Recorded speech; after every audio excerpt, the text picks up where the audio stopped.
In the top left, as the red Terran, he is Cure.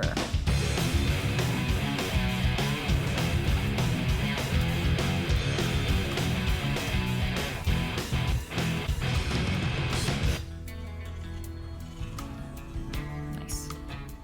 All right. And I do always love glancing at the chat in a situation like this when all these people are like, "Is this game ever gonna start?" And we're like, "We did it. We made it here, and we're here on the Yellow Submarine." Very small map to see who is gonna take first blood in this series. Now, we've talked a little bit about, of course, the rush distance, but there's some low ground shenanigans that get pulled for sieges on the natural. You do have high ground positions that actually lead towards both third base options.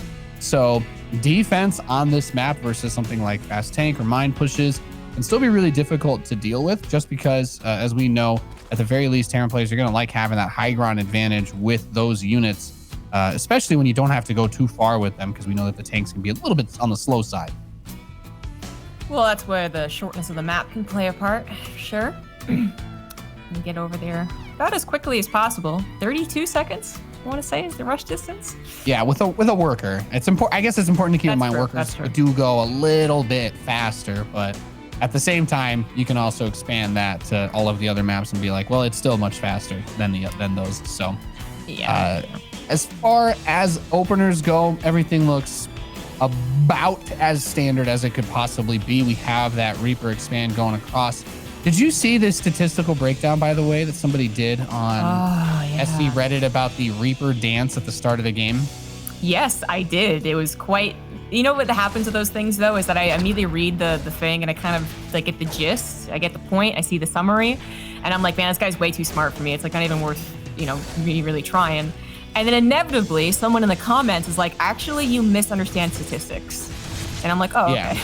It's like, well, you see, I've been reading 9gag since I was 11 years old, so I literally am never wrong about anything on the internet. But Zergly did just die. He doesn't get the delay on the creep tumor, but I'm pretty sure, according to that statistical data model, zombie grub 56% of the time when a Terran gets any damage done with that Reaper, according to that guy's graph, they win. Which means that if the Reaper literally kills anything, Terran is overpowered. That's outside the 5% standard deviation. And unfortunately, tragically, there's literally nothing that Serral could do in this game. No, I'm just messing. But you do have a Roach Horn coming up, so Cure needs to be aware with their short rush distance. We talk about early Roaches not having speed.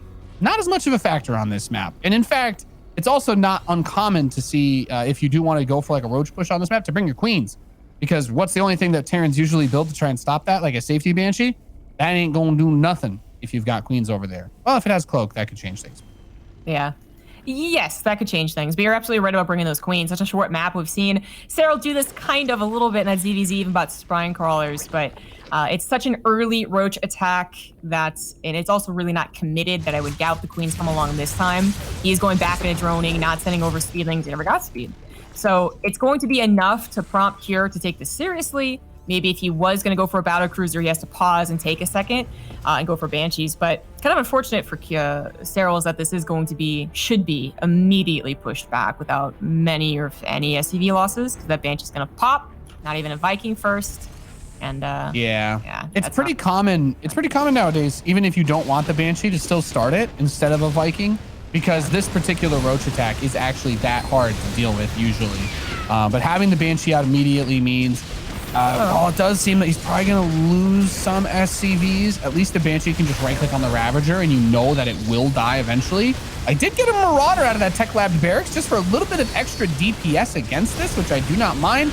The Marauders have that burst. Even though it dies, it still soaks up a lot of hits. And you do still generally want to keep your Hellions alive.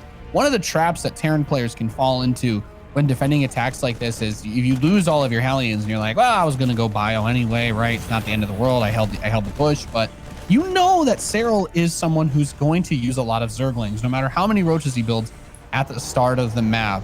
I think one of the more interesting things that we've seen Terran players do recently in the meta is to try and hold on to those Hellions early and then bring them as Hellbats later on, just because at worst case, they're going to soak up some of the Banelings that are headed for your Marines.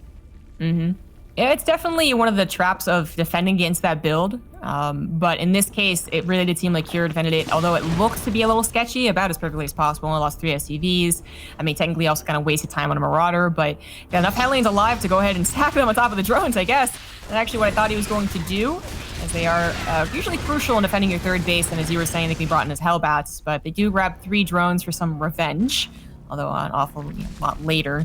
And well, at the end of the day, it does seem like Serral's aggression did what it kind of wanted to, which was kind of force Cure to play a little bit around it, did interrupt that mining, and kind of gave Serral a breathing room on an otherwise very short map. Also alerted him to the Banshees. So he's had Spore Crawlers prepared, and not many have gone down. Yeah, I mean, 5 drone kills, I think, is still fine, considering that it also gave him that defense early on. Like, these are certainly not Banshees that you would be upset with making. And just to go back to your earlier point, like if he was trying to do a more greedy build, like get a Viking or a BC, then he could have taken catastrophic damage. So the Banshee's getting 5 drones, I think, is actually still really nice. We know that the Queen did have its range recently reduced as far as anti-air goes. So those Banshees have a little bit more flexibility than they used to. But Serral comfortably on his 3 bases, getting that 4th up. You know, this is going to be one of those trying times as Cure gets his 3rd, and we have a lot of Zerglings being added to try and swallow up this Terran army as it approaches. The Baneling Nest is ready to go, so there's not an easy, clear path to get across the map, especially considering, and I guess it's worth pointing this out, shorter map, easier to spread the creep across it. That's true. I had a flashback, and you were like, in these troubling times, in these challenging times, so about 1 million emails in my email for the past 5 months. So this is a challenging map. You're not feeling wrong. very corporate today, Zombie Grub. Obviously. We had to be so corporate on that little break there, didn't we? But it has like challenges being having to accustom yourself to a short map again, because I feel like it also is just one of those things where it's like, oh, this isn't what we're used to now in Legacy of the Void. We are used to having those bigger maps, longer drawn out macro games. This is only one of the first times, not the first time, but maybe like second or third time that I've seen a TVZ actually go this late, because he usually just is vetoed for this matchup. So I'm very curious how that's going to play out, how the creep spread versus the tank positioning. I mean, it's also, as far as the middle of the map goes, these Banshees will eventually be cleaned up. It's got a lot of those choke points that can both help with tanks on those high grounds, as well as potentially provide some surrounds if Serral's really able to set them up quite nicely. But yeah, it's otherwise very, very choky map. These drops have been doing a decent job clearing up creep. They would really love to grab the queens, but Serral's doing a good job protecting them. We have Serral's drop off to the left side. I saw that little ping on the mini map, and I was like, "What's a medevac doing over there?" It's an Overlord. I love that. And here's the thing, right? When you're playing Terran versus Zerg, you're usually trying to be so methodical, careful with that push, but Serral has really been on top of, and Raynor as well. They're always so good at getting the jump on you in the middle of the field when you're trying to make these move outs. Now, these siege tanks do get some hits onto the Banes, but at the same time, Serral is still going to be able to clean this up. Don't forget, Zombie Grub, those 4 Banelings that you were talking about. He just unsieged the tank that was inside of his natural. Bye-bye, SCVs. 9 of them picked off, and quite a few of them still left with very little health to survive a follow-up. And this is what the Zerg player wants to do. You want to force the Terran to feel like he has to attack into you. If Serral can get Cure to force an engagement on creep, it's going to have such a difficult time being able to position his forces with that speed boost that the Zerglings, that the Banelings all receive. And he's currently sitting, going up to about 75 Zerglings right now. This is the number where these even two medevacs move out are not going to be enough. You are going to get forced back very easily. And unless you can really catch him off guard, which is what he's trying to do right now with this army, pulling some of the Ling Bane out, but he's got so many Zerglings and Banelings already prepared inside of the natural and main, Zombie Grub. It feels so weird to say that it actually feels like Serral is smothering Cure right now. We've always talked about Submarine as something that's scary for Zerg players, but I guess give them enough time and suddenly that creep spread literally knocking on Cure's door is actually the scariest part. But not only that, as you were pointing out, Serral's doing a fantastic job defending.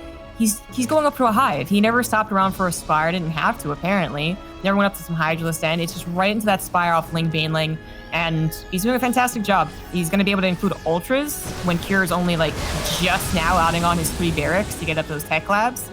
Like this is scary stuff. He's got to take the base down to the left. I mean, he was going to, but he has to because that top right is already covered with creep.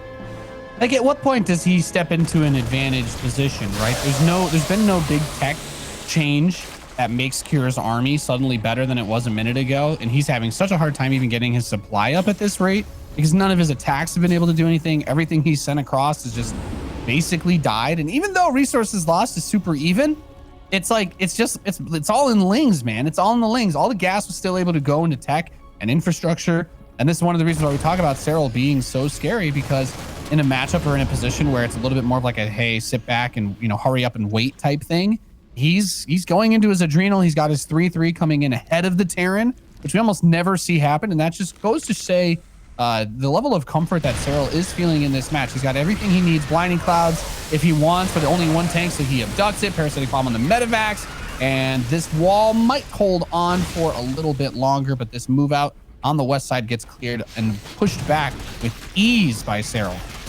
Every time Kier dares to step outside of his own planetary, outside of his own bases, he immediately gets pushed back. This is scary stuff. I mean, Kier's really going to have to dig deep into, hey, what I was giving him props for, 25 minutes ago, which is that he does play a pretty mean turtle late game when he feels like he has to, I suppose. The thing is that a lot of Terrans don't want to do that. So and it's not as good on this map, right? Because you just don't have as many bases. Like, Serral has already taken like his half of the map at the game, right? Like, if you think of this game as like the bases are supposed to be balanced between the players, Serral's already got all of them. And you know what that means? The next one he's going to take is going to be removing one of the possible options for Kier down the line, assuming he's ever able to get that. Because frankly speaking, he's just kind of getting bullied right now. And I feel like what Serral's strategy is still going to be is eat the entire map, cover it in creep. He doesn't need to suicide 3 armies into a defensive bio entrenched position off creep. He just has to sit there and then eventually wait for Kier to step out on the middle of the map and kill him. A terrifying position to be in. I mean, if Kier ever felt confident moving out, like he had 20 tanks and he was like, this is the time to do it, it would only be like a short jump and a skip over the pond to actually get to a base of Serral's, but it just doesn't feel very confident to do so. It's not that his army is bad, it's that it's actually never been able to get maxed out, where Serral not only maxed out but also included like every tech that you would ever want to do. I mean, I guess he's missing a greater spire, but he's certainly gotten all the upgrades going.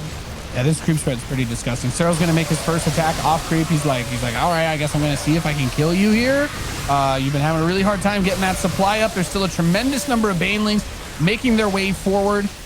He's just waiting for that Widowmine shot, baits it with the Ultralisk, and yeah, there's the GG. Serral just kind of bowls him over at the end there. He's like, well, I feel like you kind of you killed your own army by trying to do all these drops and harass that accomplished nothing, and now I will come kill you. So well done there on the part of Serral.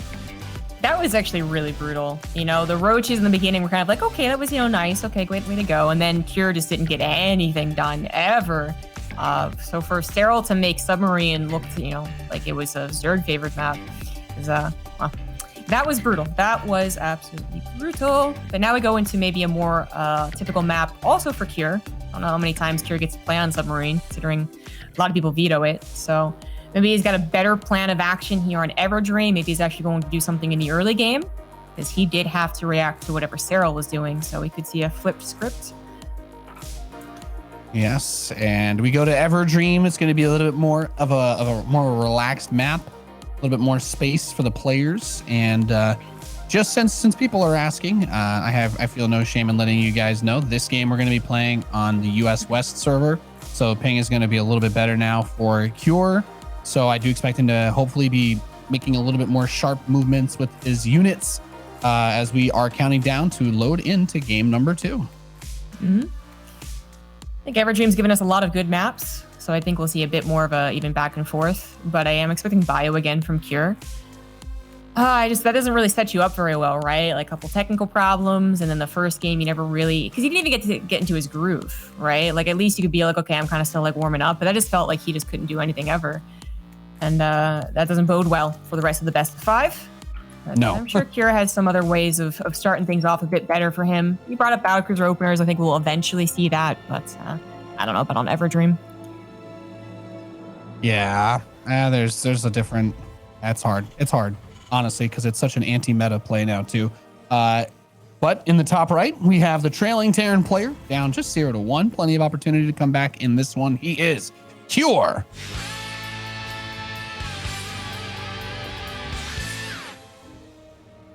In the bottom left, taking game number 1, he is the blue Zerg, Serral.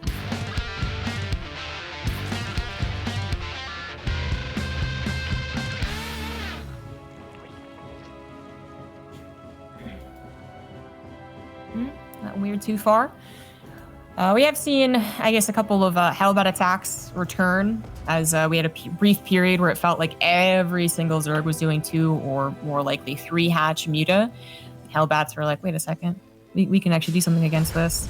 But yeah, that's we've actually come and gone.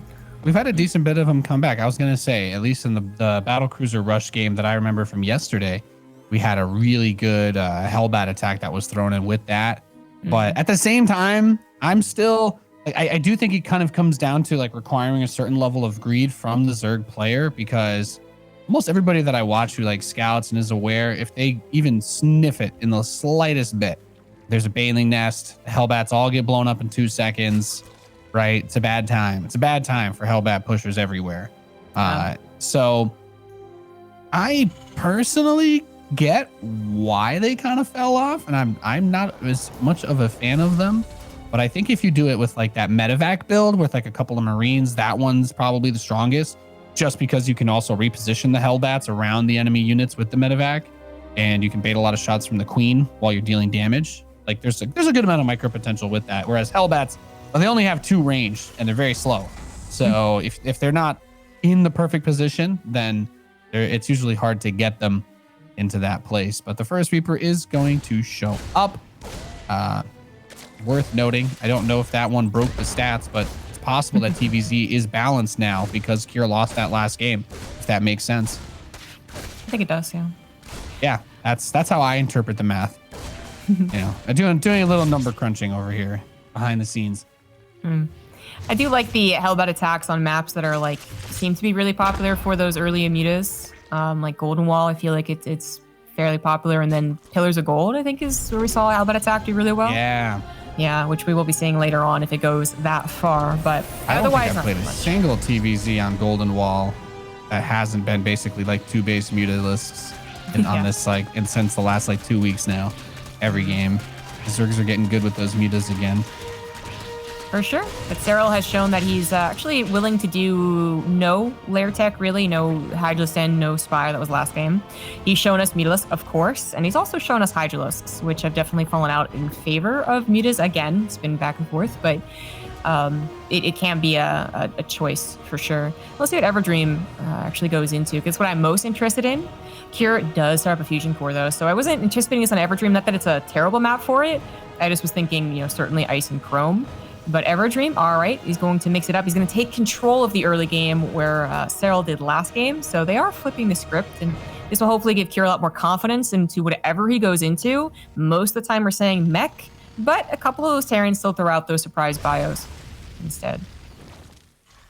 That's right. You have the 3rd command center up with that front wall too. And here's the stuff that's important, right? We talked about how on Submarine, it's easy to get across the map and bring that early pressure.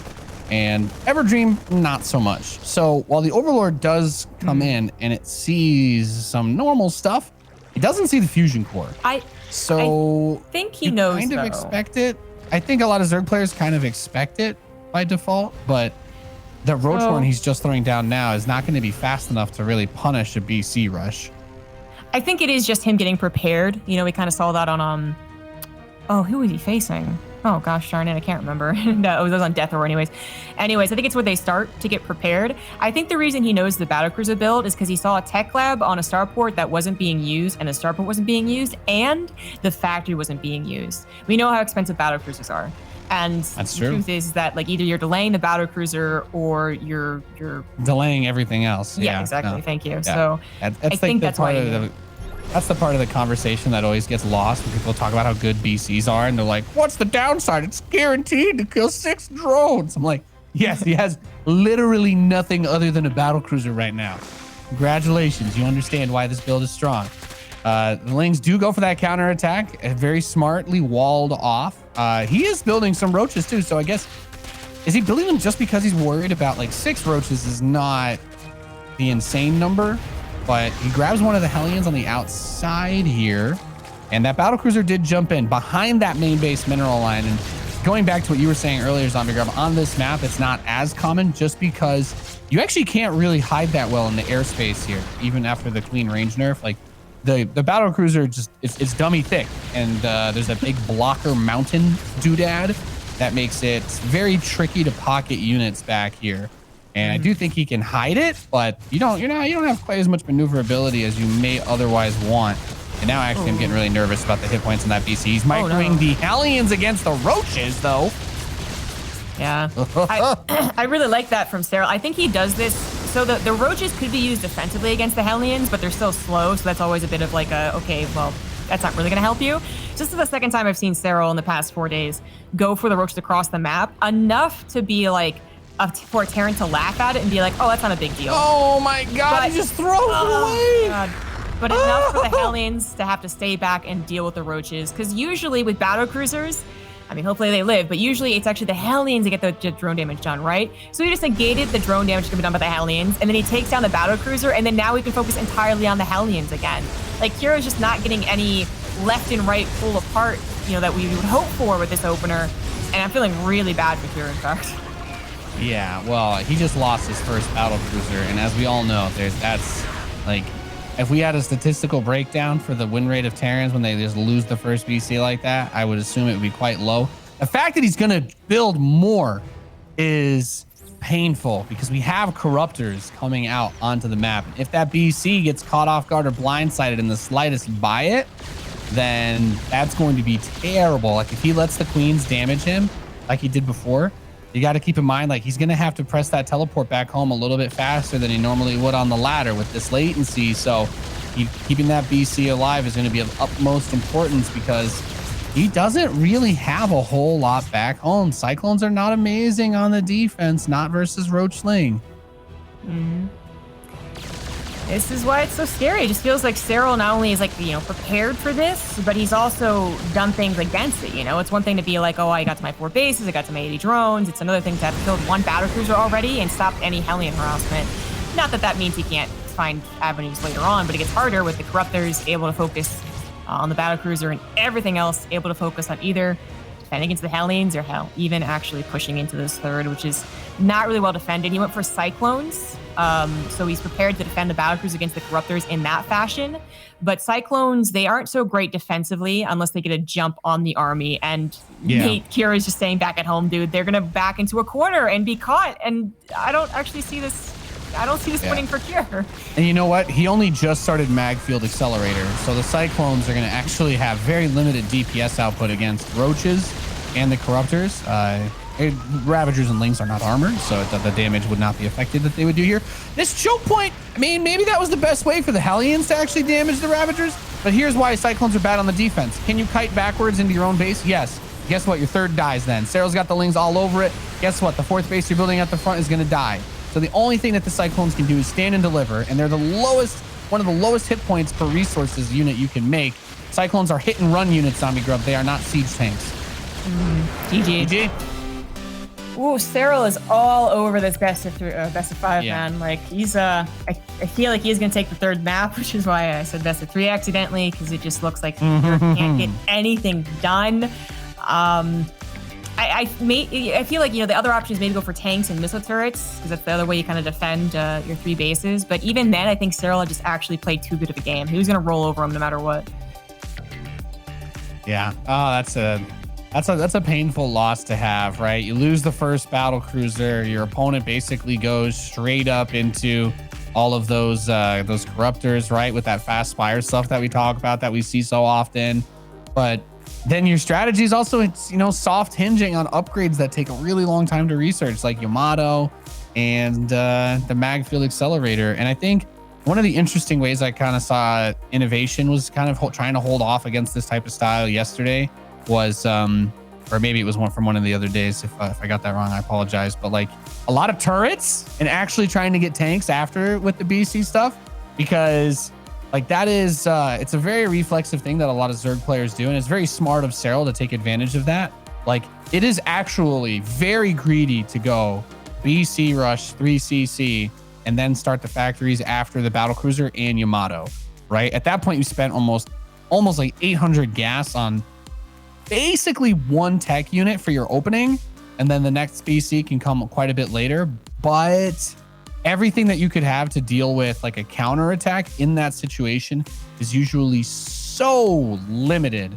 And even if you could have like 5 or 6 cyclones out, like there's just not, you're not going to be able to deal with. You need to have units like siege tanks or banshees, but like obviously you wouldn't have them in that situation with the BCs. So yeah, I guess maybe Kier was kind of hoping / guessing that because it's Serral and Serral is more well known for his macro, that he wouldn't do that push, that he'd play on like the really safe side and just be glad that he dealt with everything. But I think that Serral just knew that there was too much of an opportunity. Terrans have gotten better against that push. I think there was a time where battlecruisers appeared, Zergs figured out the Roach corrupt their push, Terrans were like, oh, I guess we can't do it, and then Terrans figured out how to defend against it. You know, there was this whole thing that happened over the last 8 months. It was a painful circle. Terran players relearned how to open with Banshees, and then Zerg players were like, finally, we can just start opening with Mutas again.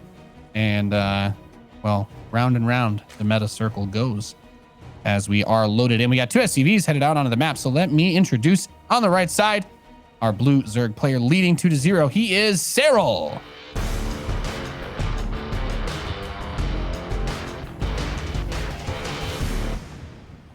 In the bottom left for Dragon Phoenix Gaming, he's the Red Terran Kier.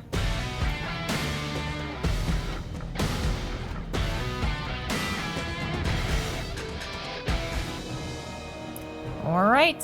I mean, it's a bit of desperation. It also can be the way that a lot of Terrans in the past have started the reverse sweep, and I don't blame him, but I think it's going to be difficult. I believe we're actually even on Central for this map, so... Yeah, we've been going back and forth on it, so that's just so everybody knows that. That's I think this adds to the whole, like, I think he's just desperate. He wants not just to, like, you know, not just like, oh my god, I gotta throw anything at this guy, this is too insane, but also just hoping to get some momentum back in his favor, as he is probably more so looking for that damage and the straight up win when you go for that 2 rocks. I didn't actually catch what supply it's on, but it's not, you know, 3 or 4. Unfortunately, it is going to be found in just 1 second. There it is. Yeah, and this is kind of raises that interesting question of how people like to respond. I believe the most recent time that we saw this, there's actually quite a few more drones that were pulled. If I'm remembering which series it was yesterday correctly, there was a couple of 2 racks action, but he's instead going to have the 3 drones just patrol on the top of the ramp. How effective do you see this be? Okay, here's the rest of the drones. I'm like, there we go. I'm like, yeah, 3 drones. Right. Just enough to block the bunker from physically being placed down, but not enough to actually combat any amount of Marines. So the drones are pulled once the Marine is actually involved. The quick cancel in the bunker. Queens and Lings are on the way.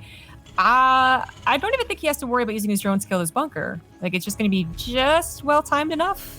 Well, I'm like, is Serral really going to hinge his game plan on killing 2 finished bunkers on his ramp? Like, I don't see how that works. I do like this, though. Brings the drones and the Lings out and then sends 2 Lings to kill the SCVs. Building those. He's going to try and get the surround on these Marines. That drone count is getting knocked down, though. And then look at the positioning, the way that he uses this. You know, this is kind of like level 1, but it's so important in tournaments to see just having that anchor point for a Marine to defend the others while they kind of hang back, stand and deliver. Cancels the bunker now that was in that natural. And the only thing that he can really do here is boot up a command center and a factory. And Serral's like, all right, yeah, I'm good with this. This is good. It's pretty good for him. I mean, I guess you could really argue that he could have pulled the drones back sooner and not lost any, I guess. That would have been the absolutely perfect response. But he definitely takes a lead. He now has free reign to just drone. I don't think he really wants to go for any aggressive option. Knowing that there's going to be a factory, you'd really have to dedicate quite a bit. So 3rd base comes down with no problem. Drones come down with no problem. Creep spread comes down with no problem for a long time. And we're kind of just waiting for Kier to either show us another kind of desperate Hellbat attack, hoping to catch Serral being stupidly greedy, or a 3rd CC.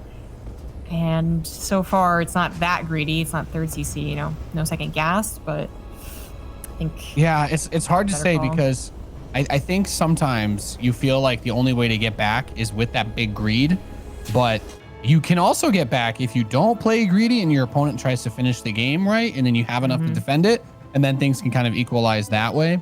right now, since Serral is just pumping out drones from what we're seeing, this Hellion drop needs to do a pretty significant amount of damage to get Cure back into the game, since he isn't going to have that fast third orbital command. He isn't going to have the extra SCVs, the extra mules to try and, you know, vault himself back up into the mid game at a stable position. He's down 10 workers and he's getting a fusion core without having taken the natural yet. So he's going to pull out all the stops. We're going to see another battle cruiser too, but these Hellions, they need to make a miracle play here, Zombie Grub. But look at the way Serral's spreading out. It seems like it's going to be hard to go undetected. There's a random ling. We got the Overlord. He needs to make sure that his medevac does not get spotted. Ooh, it's going to be seen. Oh my gosh. Oh, it's barely not in vision of that Overlord. What? What? Okay. I see the circle of vision on that Overlord, and I swear it went by it. But it's okay. Serral has ESPN. Right. His lings are already headed to the main. The lings are already going there without him having even seen it. Doesn't matter. I can tell when Hellions are barbecuing my drones. Serral's like, my Overlord detected a disturbance in the ether or whatever. So the battle cruiser is on the way. Hellion drop is here. Now these are just slow lings, so you know it's nothing is set in stone yet. But they're gonna body block for the drones. The Queen is here poking at the medevac, and that's painful, Zombie Grub. You show up with Hellions against slow lings, and he's gonna get 5 drones for those 2 Hellions. Actually pretty good. That wasn't too bad. Yeah, you're right. The slow lings may be affecting that second attack more than the first one, because the first one, they at least run a concave. Serral was very good about not letting them get derped onto the Hellions. That would have been a disaster. But he's going to go into Ling Baneling. I actually wonder if Cure is a little like scared that might have been like no speed, but he did see the spawning pool after all. So yeah, should be expecting Ling Baneling. You should be expecting that. We do have the lair done too, so at any point that Spire could start. Since the Spire has not yet started, if Cure realizes this, he can safely teleport across the map. The BC's cooldown is about the same as actually is literally the same as the build time for a Spire. So if you see that the Spire has only just started or it hasn't started yet, you can always teleport in and you will always be able to teleport out, unless you lose it to Spores and Queens. Then, well, you got to play better. that's about it. Yep. The Queens might be able to save that Overlord. Why not? Transfuse is used. This is still there's still a lot of time for Serral to not have to worry about aggression, but they did take the Hellion and the battle cruiser very seriously. So now it's finally back into droning, adding on that Spire as well. But even using, we talked about a bit about that Queen nerf, the range. We don't usually get to talk a lot about the creep nerf, but Hellions are better against them. Dude, Hellions are amazing. I was so surprised that patch got put through. Clearing creep is like 1,000,000 times easier now with Hellion openers. Mm-hmm. Like, I think there were a couple Terrans that experimented with like the early Raven with this opening too, because they're like, oh my God, like, if I don't have to scan and I can just kill the creep so easily, everything's gonna be magical. But then they're like, well, Ravens are still kind of slow and a little bit flimsy. But yeah, I completely agree with you on that point. And actually, I don't know if this is going to sound crazy, but it actually makes me feel even worse for Cure, because Serral has still been able to spread his creep so well, despite the fact that he's been up against Hellion openers almost every game, right? Mm-hmm. And it feels weird to use the word Hellion opener, by the way, since this did start with a 2-Rax. You remember 5 years ago when the 2-Rax portion of this game happened. Yeah, I think we got you, man. It's scary. It feels like you're actually doing something, you actually get a bit of an opportunity, and even with it, Serral is still not really being phased. Serral's going to go for the mutas first, which has really become popular lately. I do not see an engineering bay in that production. Oh, there it is. Okay, yeah, he's got the first eBay starting now. There's no turrets up. At least these BCs should be able to force the mutas to come over. But yeah, he's getting those mutalisks, getting the Roach Horn behind it. I actually really like that he built a couple of siege tanks. I think they're still very important against Spire openings, because a lot of these builds actually play like Wings of Liberty ZVT mech, where you go for like mutas and then you kind of slide back into roaches. It's less about like a final army and more about, I'm just going to keep bouncing between these two things until I overwhelm you. Cyclones can be good against mutas in low numbers. They're actually really good. So I think as long as he controls well, like, it's not an end of the world type scenario. But the mutas are just going to fly in and start killing stuff. He's going to kill multiple siege tanks and the Cyclone. Okay, well, now I'm feeling a little bit worse, Zombie Grub. Yeah, right? 2 Cyclones and a tank for a Muta, or 2 Mutas so far. He will be losing another one here. I think he's totally willing to give away these Mutas, though. Oh, no. Oh, Cure. Oh, jeez. Okay, well, that's a bit of a bummer. So Cure was getting some revenge, a little bit of revenge, but then didn't micro, and now is down a Battle Cruiser. Yeah, the Mutas did their job and then some. Oh, from downtown. Yeah, I guess. It's nice that he reduced the count, but... Once the Corruptors, losing SCVs. yeah, once the Corruptors get mixed into this, those Mutas become a lot scarier too. And he's getting some harassed on. He's getting some damage in. I'm gonna say biggest thing. I feel like when I see Terran players go for this style and lose, I feel like they usually end up having a lot of resources. Cyclones are actually cheap for how long it takes to build them. Resource count wise, it's actually really easy to crank out Cyclones.